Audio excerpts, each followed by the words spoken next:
What's up, fight fans? Today I'm going to be fixing the UFC's pound for pound rankings. As we all know, somebody completely out of touch has been making them, and I myself am a huge fan of fights. I watch, Tuesday night Dana White Contender Series. I'm watching every fight night, every pay-per-view. I'm starting at the early prelims, so I know how to speak for not only the casual, but the purist, the biggest of fans and the most, mainstream of fans. And I want to fix this list and make sure it is represented correctly so that we can fix the current narrative. So what you guys are looking at right now is the pound for pound rankings as found, updated, in the past week by the UFC website.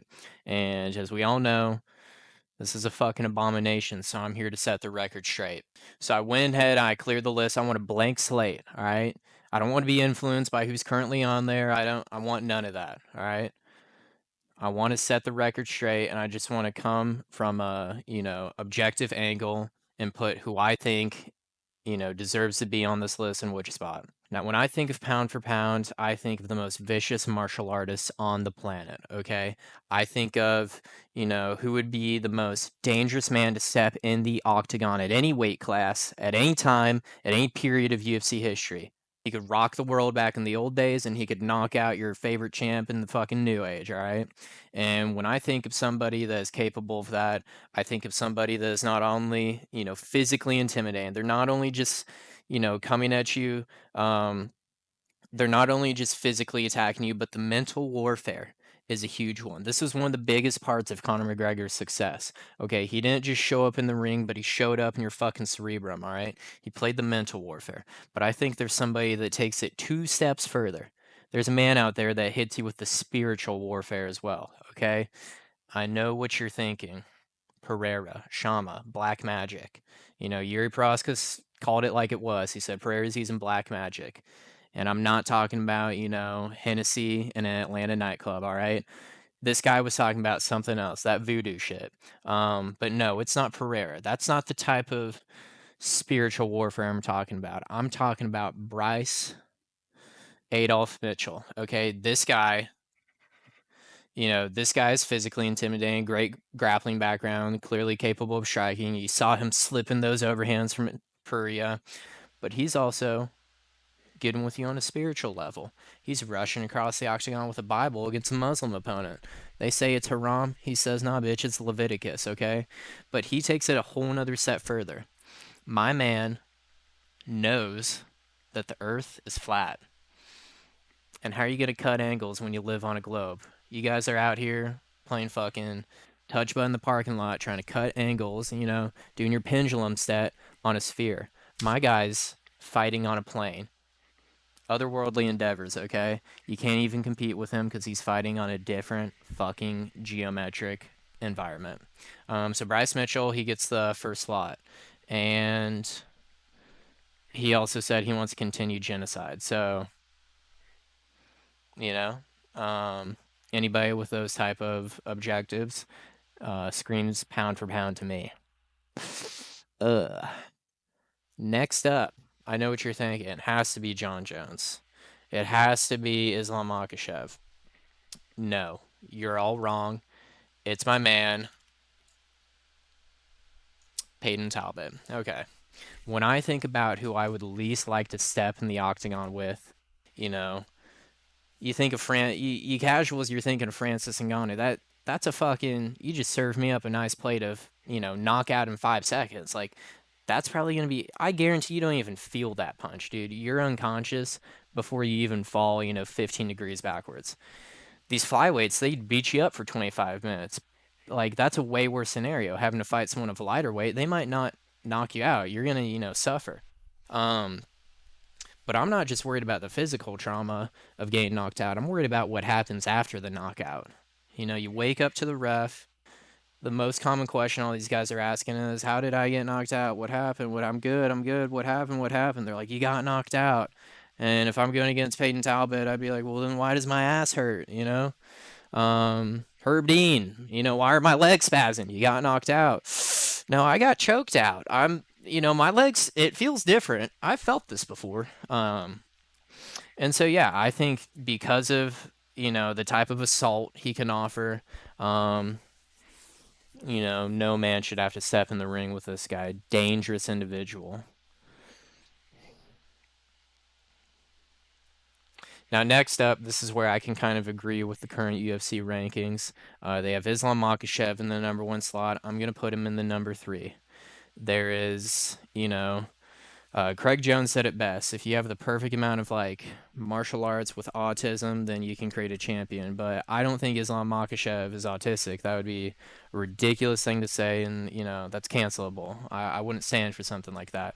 But I do think these Dagestanis have a little bit of the neurotypical quality where they can like hone in on one type of interest or whatever, and they become masters at it. Like you see a lot of neurotypical kids, they're obsessed with Rubik's cubes. They've memorized every dinosaur that's ever fucking existed. These Dagestanis, they've honed in through the course of generations of inbreeding to become like narrow focused on just wrestle fucking you.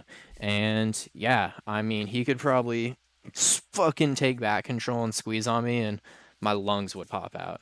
And, it's kind of like getting in the cage with like a wild animal. Like there's not a lot going on behind the eyes. The guy fucking mouth breathes. He has the best cardio in the world, and anytime he's on camera, like you can just tell there's not a lot going up there besides how he's going to suplex you. And so I think he deserves the number three spot. Number four is going to my man John Sexual Chocolate Jones. If you're curious how he got that nickname, look up Bang Bus. So listen, John Jones, he's the GOAT. We've all heard Dana White say it, scream it, screech it, okay? And I normally I would agree. Um, but I'm taking more of a purist approach these days, and I really want to come from this from an analytical standpoint. But yeah, John Jones is going to my number four because this guy has proven through longevity. Most title defenses in UFC history, okay, span over the course of over a decade. He's here to stay. He fought in the old age. He's finishing guys in the new age. This guy is a real champion, and he's a real dangerous champion, and he belongs on this pound for pound list in the top five, no less. Um, I think one of the things that makes Sean Jones so dangerous is that he's proven he can fight in the octagon, but he can also fight in a living room. You know, he can also fight behind the wheel of a vehicle. He's getting TKOs, knockouts, finishes in the octagon in a 2,800, two bedroom, two bathroom household, and behind the wheel on a Monday morning. Like this guy's getting finishes in three different arenas. And so for that reason, I put him in number four. It's because of versatility and longevity. Number five, we're all thinking it. It's the clear choice. This guy really exploded on the scene 2023. 2024 was an even bigger year for him. Stepping up on short notice here and there, becoming champion. This guy, they're calling him, he has the most star power in the UFC right now. They're saying he's the next Conor McGregor. He walks the walk. He's getting crazy finishes and stuff. Every time I open up Instagram comments, I'm just seeing references to this current UFC champion. And I think he has the potential to be the biggest star coming up if he isn't already. And that goes to my man, Bilal Muhammad, okay? He could be the next Muhammad Ali. He's halfway there already when it comes to the name. And yeah, this guy, all I ever, every time I'm on Twitter, in a chat room, on Discord, um, nobody can stop talking about Bilal Muhammad and how big of fans they are. And so for that reason, I think that type of clout has to shoot you up the list a little bit. All right. So next up, I like the idea. From a purist approach, we don't think about weight classes, we don't think about age, and I'm pretty progressive. I don't even want to think about gender when it comes to this. And when I think about one of the baddest female fighters on the planet right now, one of the baddest female fighters on the planet right now, um, I think she deserves to go on this list. And I know it's a scary time for my Latin community out there. I'm standing strong with you. If you Latinas need a place to harbor, I'll send you the address. But for actually 6 through 10, I'm giving it to Tracy Cortez. Yeah, I think she just has pound for pound some of the best skills in the MMA scene right now, and I'd love to watch. I'd love when Tracy Cortez finishes. I I'm a huge fan, and I don't think there's enough female representation. Sue me, dude. Look at me, being progressive, crossing boundaries, not seeing color, age, gender. All right, you guys need to step up, get with the times. And I think this is a solid list. I'm actually going to email Dana White's team with this revised list and my reasoning later on tonight. So if you guys see some updates in the UFC rankings, say thank you to your boy, because I just want to represent, the purest MMA fans out there. God bless.